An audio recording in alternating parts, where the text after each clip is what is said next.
Matthew 26, verses 38 to 39 says, Then saith he unto them, My soul is exceeding sorrowful, even unto death. Tarry ye here and watch with me. And he went on a little further and fell on his face and prayed, saying, O my Father, if it be possible, let this cup pass from me. Nevertheless, not as I will, but as thou wilt. This is an extremely difficult thing for us to understand and to come to terms with. Not my will, not what I want, your will, and what you want. My will and God's will are diametrically opposed if I am allowing the flesh to dictate my decisions. Jesus gives us an example here to follow in Matthew 26. He says, My soul is exceeding sorrowful even unto death.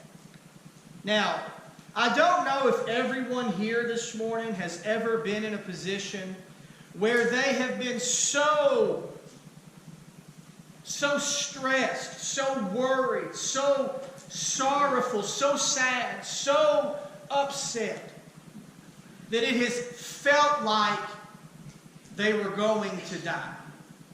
But I know that somebody has, or else I would not be standing here talking about this. And I would venture to guess that more of us than are willing to admit have been or are currently in this position. Jesus is about to face something that no human being could ever dream of having to face, much less know that they are going to face it in every aspect of the process, already in their minds, walking through it willingly.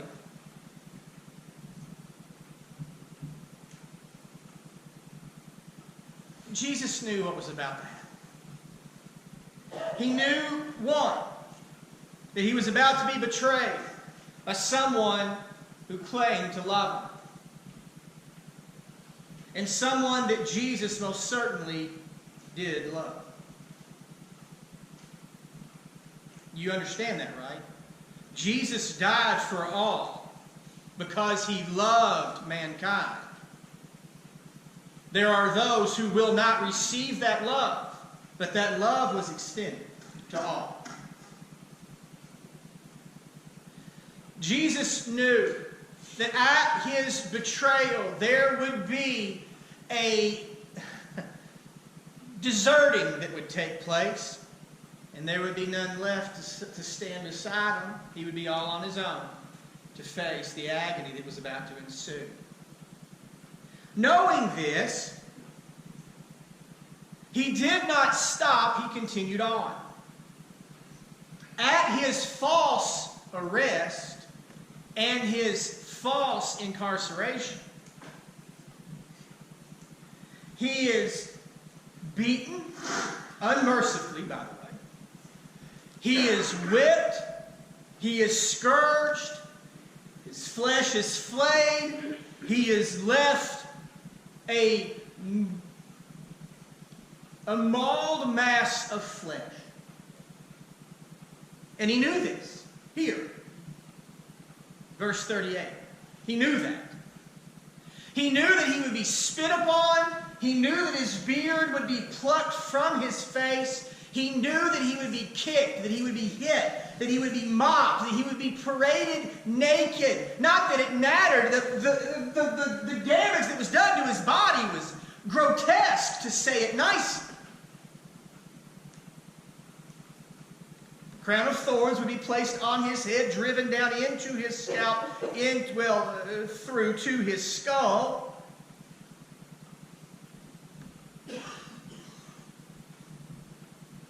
And then he would be blasted. There would be great blasphemy that would take place when they would rail on him, calling him the King of the Jews. Here is the King of the Jews. And he knew that there. Right there, he knew this. He knew what was happening. And he went on.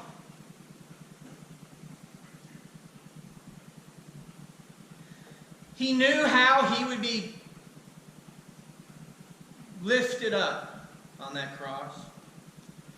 Spikes through his wrist and through his feet. He knew the agony that he would face.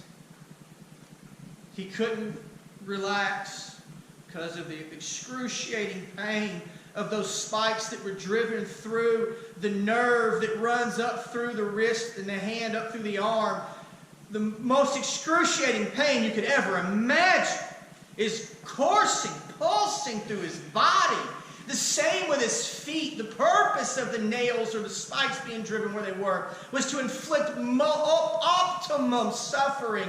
Every time he hung, he felt that pain. Every time he pulled himself up in agony, trying to get a breath, he felt that same pain. And then once he had breathed, he would drop all of his body weight. And that whole process would begin over and over again. And until it was finished, he could not die. And there he suffered in intense agony until the wrath of God was satisfied. And only then did he say, "It is finished."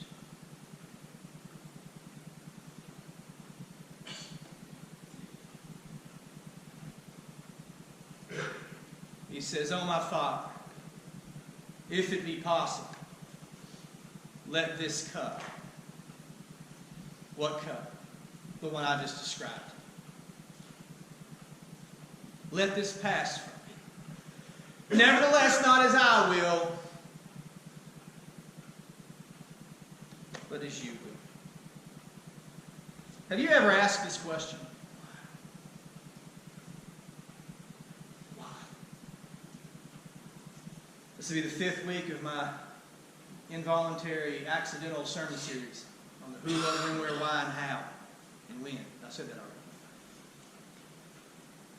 And I was trying to think of something that would be not catchy, but something that would make sense, a title for why.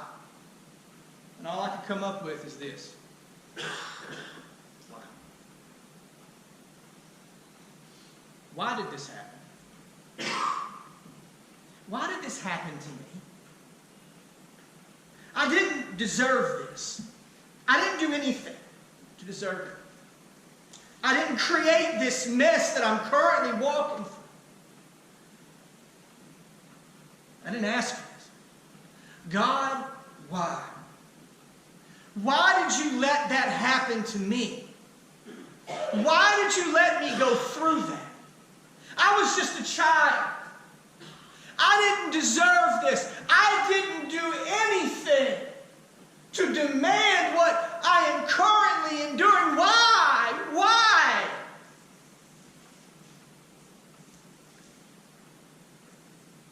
Why?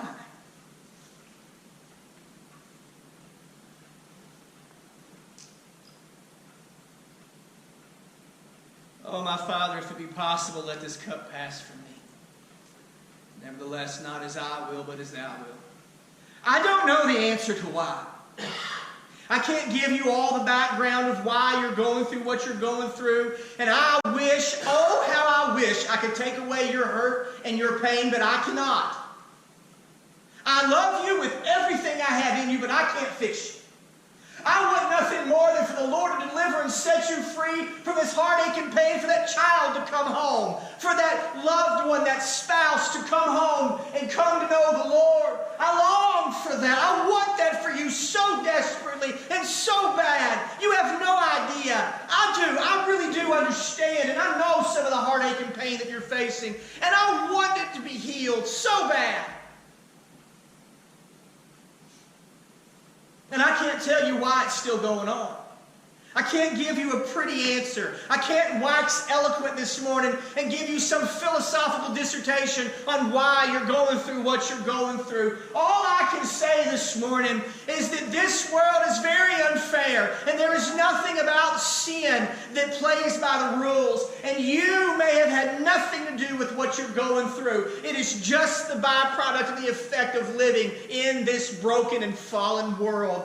Jesus said, oh God, if there's any other way, please, oh, please let this cup pass from me. But not as I will, but your will be done. Do you know why Jesus didn't ask why he was going through this? You know why he did not ask the Father why? Because he already knew. He knew that the only way possible for mankind to be able to be delivered from this world, to be delivered from these bodies of flesh and sin and corruption and death, the only way for us to be able to be delivered from this pain ultimately is if he died.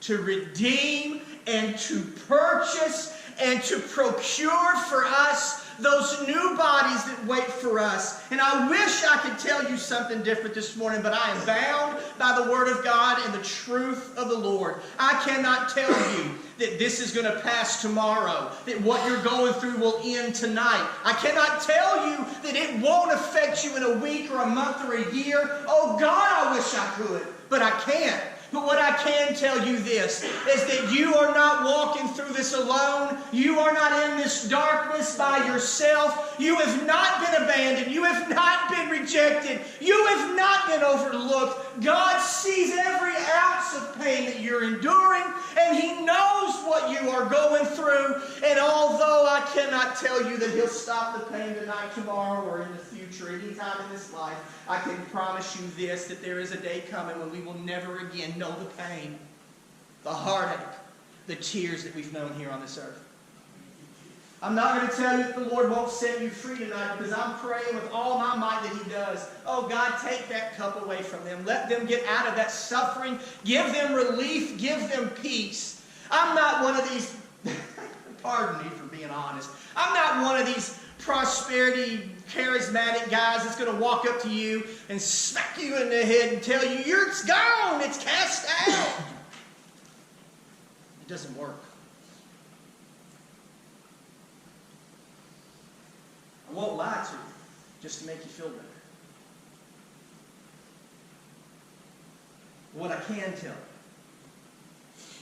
you is that even though you are going through the deepest, darkest depression you've ever known, even though you are walking through the valley of the shadow of death, even though your enemies are camped round about you, even though Lucifer is telling you on, I'm talking constantly telling you on repeat that you will not make it, you will not get through this, you will not overcome this. I am telling you for a fact that you will. You may not know the deliverance in this life, but you will know the deliverance from this life. Does that make any sense at all this morning? Yes, it Now, do not take that for me saying that you will never know the deliverance of the Lord, because the Lord knows how to deliver His people. The Lord knows how to bring us through and to get us out. The Lord knows what He's doing. We don't, and that's our problem. We want to tell the Lord how to do it, when to do it, why to do it, what to do. And if we had our way, we'd be so messed up that we wouldn't even be able to mouth the words why. The answer to your question, why, is your who. Who is with you? If He is with you, there is nothing in this life that you cannot endure.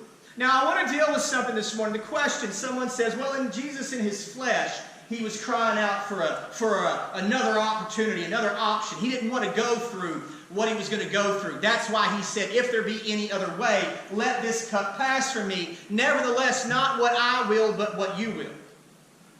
I want to show you in Scripture that that's not what happened. Yes, Jesus said that. But he didn't mean what you think he meant. I want to show you something in John chapter 11. We just talked about this story not too awful long ago. Remember, Lazarus is sick, therefore his sister sent unto Jesus, saying, Lord, behold, he whom thou lovest is sick. Lord, you love me. You can't let me go through heartache and pain, right? Lord, I can't suffer because I'm your child. That's the first mistake a lot of believers make. Jesus did not say, in this life thou shalt not have tribulation. Jesus said, in this life you shall have tribulation, but be of good cheer because I have overcome the world. Mary and Martha, Lord, he whom thou lovest is sick. How many times have you prayed that prayer? Lord, you love me, so you can't let me go through this.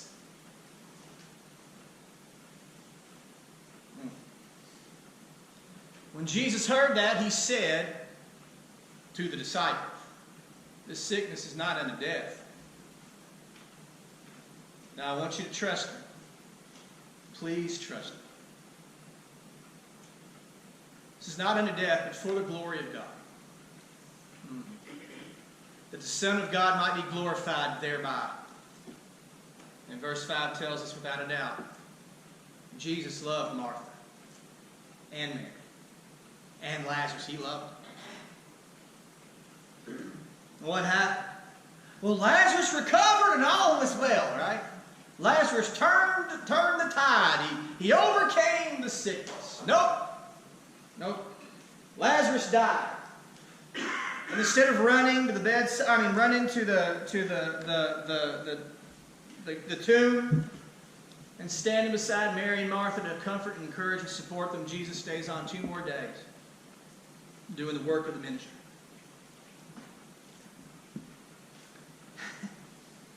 And Jesus says to the disciples, Lazarus is dead.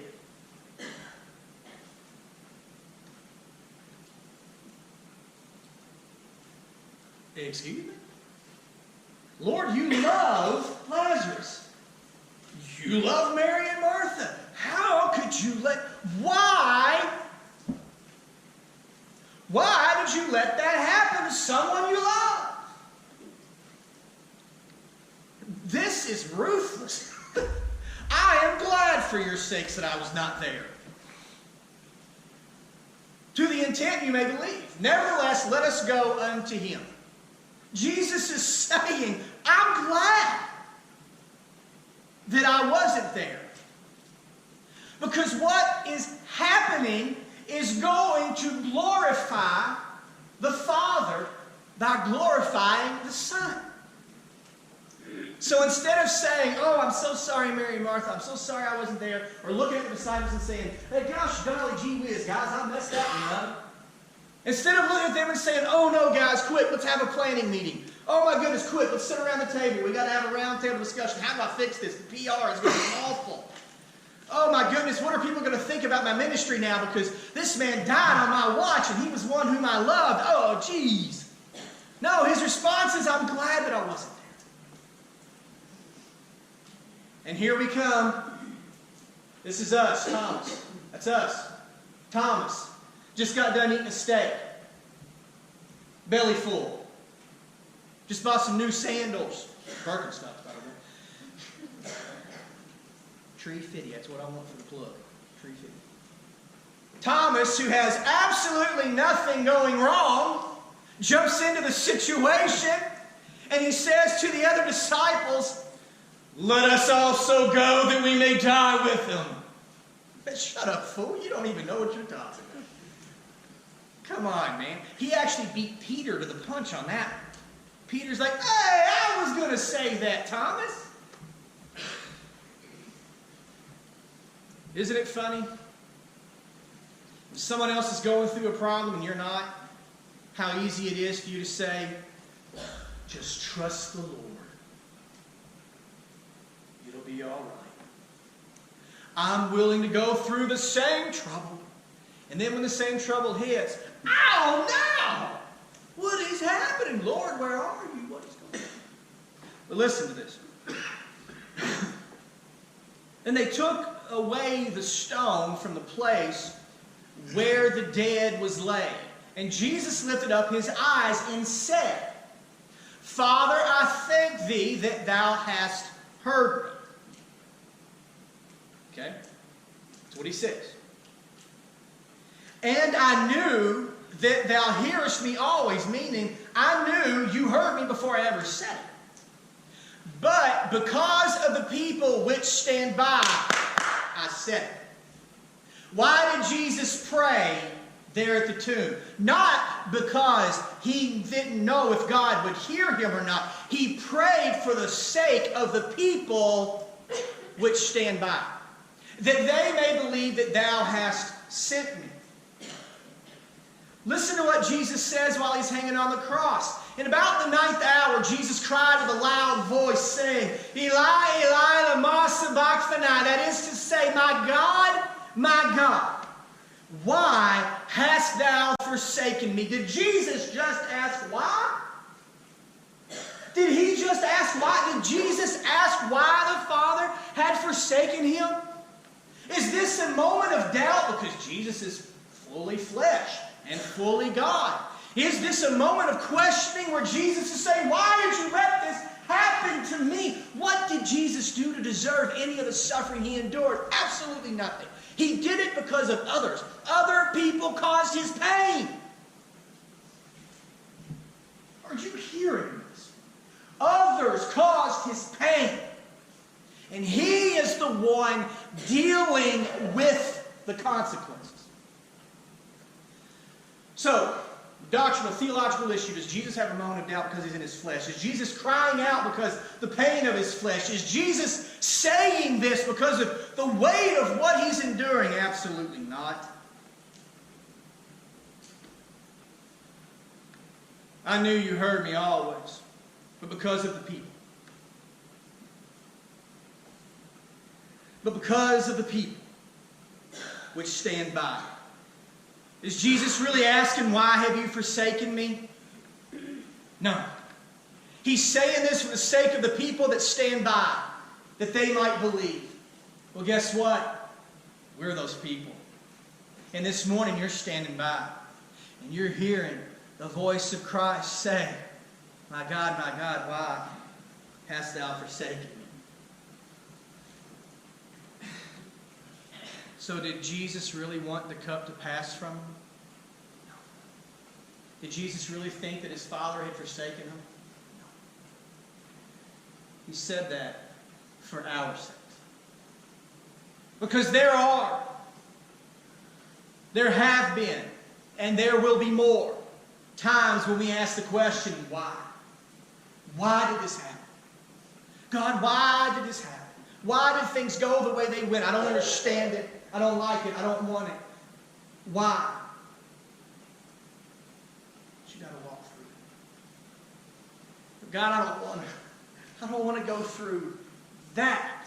I can handle this. I don't want to go through that. But you've got to go. David said, though I walk through the valley of the shadow of death. Did you catch that? Though I walk through. He didn't say, though I walk into and lay down and die. He didn't say, though I walk into and I get consumed. He didn't say, though I go into and I'm never coming out. He says, though I walk through the valley of the shadow of death, I will fear no evil. He would not succumb to the heartache, the pain, the suffering, the struggle, the depression, the anxiety, the sorrow, the anger. He would not surrender to it. Why? What gave David the strength to go through? Remember, David himself in Psalm 22 says the exact same thing. My God, why hast thou forsaken me? And there were many times in David's life when I know that's a messianic psalm, a prophetic psalm, but it is also indicative of David's life. David went through intense struggle and suffering and pain, much of which he caused himself.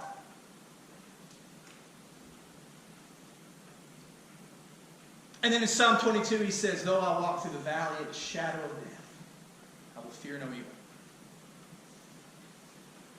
So what is it that gives David that great strength? Paul says to the Hebrews, or I guess it's Paul, we suspect it's him. Paul says to the Hebrews, for we have not and high priest which cannot be touched with the feeling of our infirmities, but was in all points tempted like as we are, yet without sin. I'm not going to try to marginalize or try to say that your heartache and your suffering and your pain is not intense, for it is. So is His. And He did it for people who did not deserve it, who did not appreciate it. What He was about to endure was even for that one that betrayed Him, Judas.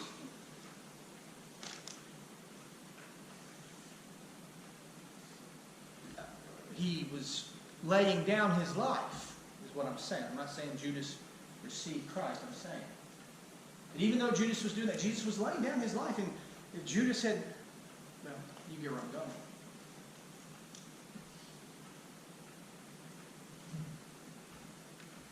Paul says to his spiritual son Timothy, I will therefore that men pray everywhere, lifting up holy hands without wrath and doubting. There was no doubt in Jesus' words. None whatsoever. It was simply for our benefit. Jesus was saying what He said for the sake of those who would hear, that's us, so that we would know when we face those moments of doubt, when the intense, excruciating pain comes on us, that He understands, that He knows. I don't know your pain. I don't know what you're going through. And I won't patronize you and pretend that I do. But He does. He does that. For He hath made Him to be sin for us who knew no sin, that we might be made the righteousness of God in Him.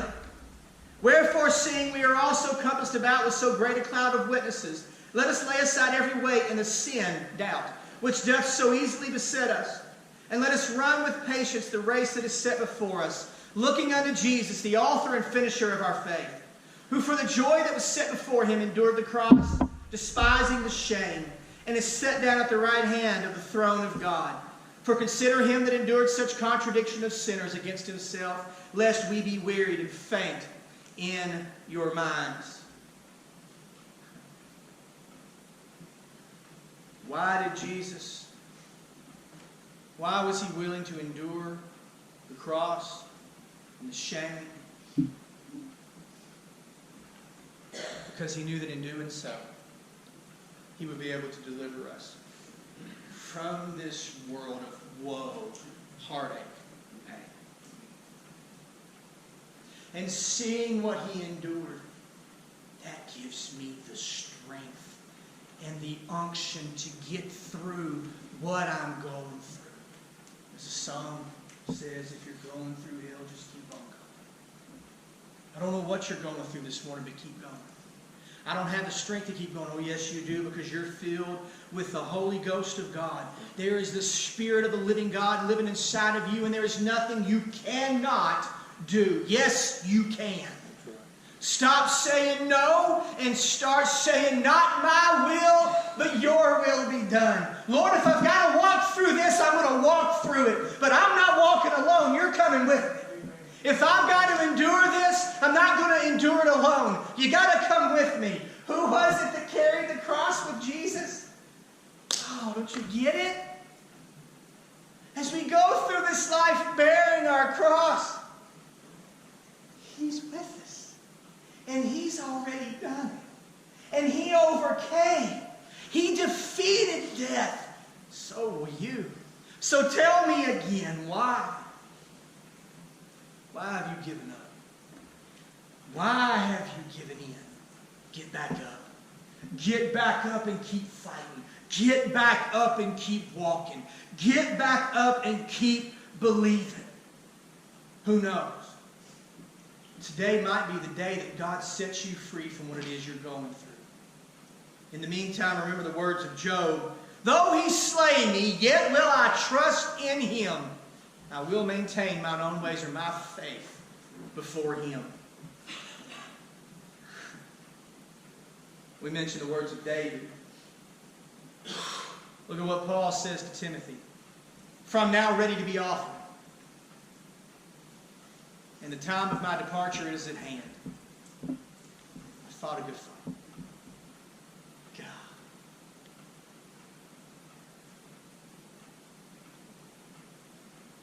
I finished my course. I kept the faith. Shipwrecked, beaten, locked up, imprisoned. Oh, betrayed. The list goes on of what Paul went through.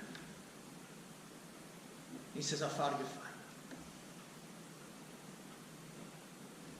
Finished my course. I don't know what your course is.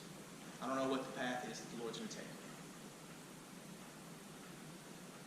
But I want to ask everybody this morning to listen to what I'm saying right now. Please, please, please burn this into your mind, into your heart. If you are a believer in Jesus Christ, there is absolutely nothing that is going to take place in your life that is going to come as a surprise or a shock to God. Nothing. He knew it beforehand. Jesus knew what he was going to endure. He knows what you're going to endure. That's tough. But hear it. Paul said, I finished my course. And it was not the course that he had plotted out for himself.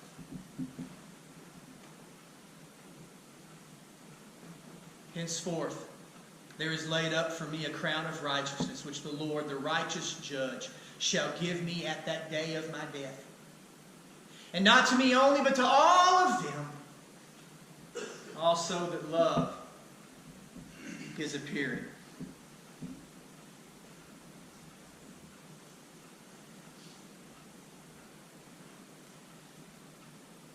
I get that. One day I'll be delivered from this life. What do I do now when I'm going through it? Well, I hope like heaven that you will rally around that one that is going through the valley of the shadow of death, and that you'll support and encourage and lift them up, that you'll pray in the Holy Ghost in your most holy faith, that the will of the Lord would be accomplished, and as the will of the Lord is being accomplished, that you would be able to endure and overcome. It is not the will of God to take away all of our pain and all of our heartache and suffering in this life. I'm sorry, but there's no promises, no guarantees that you won't hurt. But there is a promise and there is a guarantee that you will never take one step on your own by yourself. There is a promise and a guarantee that He will never leave you and never forsake you. And when you think you can't, you will. When you don't think you can go on, you'll keep going. And when you're ready to lay down and give up, you'll get up and you'll keep going.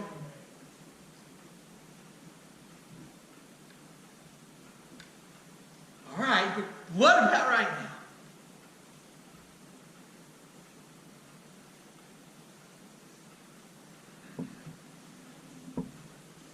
Man comes to Jesus, sick child. Jesus, will you heal my baby? Jesus said, if you can believe, all things are possible to him that believeth. Can you believe that I can do it? Straightway the father of the child cried out. Said with tears. It's broken. Lord, I believe. ... Help my unbelief.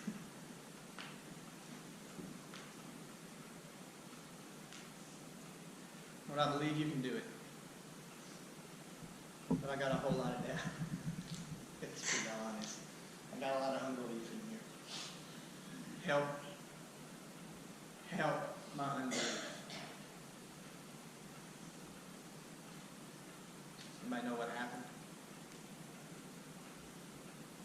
Somebody know what happened? The little child got up. Do you believe this morning that God can deliver you? Do you really believe? See, we play games with this sometimes. There's no threshold to what God can and cannot do. He can do anything. Do you believe that God can set you free and deliver you? That God can work that out in your life? whatever it is that you're going through. Stop asking why. And look at who. Look at Him. Would you stand with me this morning? Father, we thank you.